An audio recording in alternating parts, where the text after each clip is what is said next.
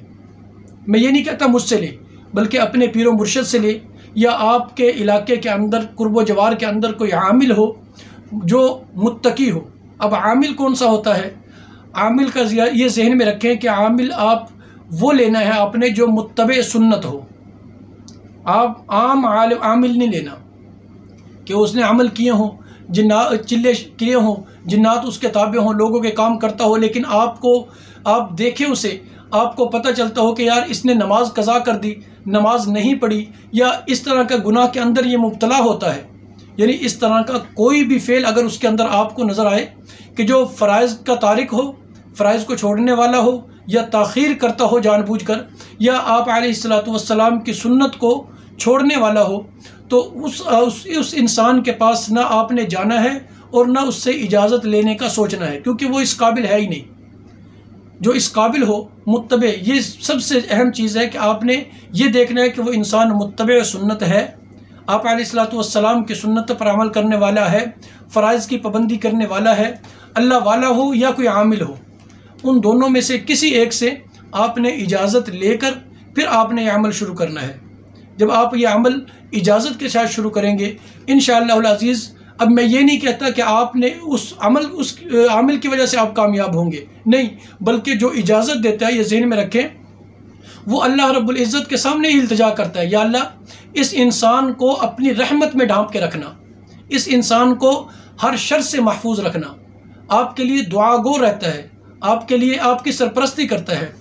تو اس کی وجہ سے اللہ رب العزت اس نیک بندے کی برکت اور آپ کے پڑھنے کی جو برکت ہوتی ہے، اللہ رب العزت اس کی وجہ سے آپ کو درمیان میں آنے والی جو پریشانیاں ہیں، جو آپ کے اندر خوف پیدا ہوگا، جو آپ کو پریشانی کا سامنا دیکھنا پڑے گا، تو اللہ رب العزت اس عمل کے کرنے والے سے اجازت کے ساتھ تمام تکلیفوں کو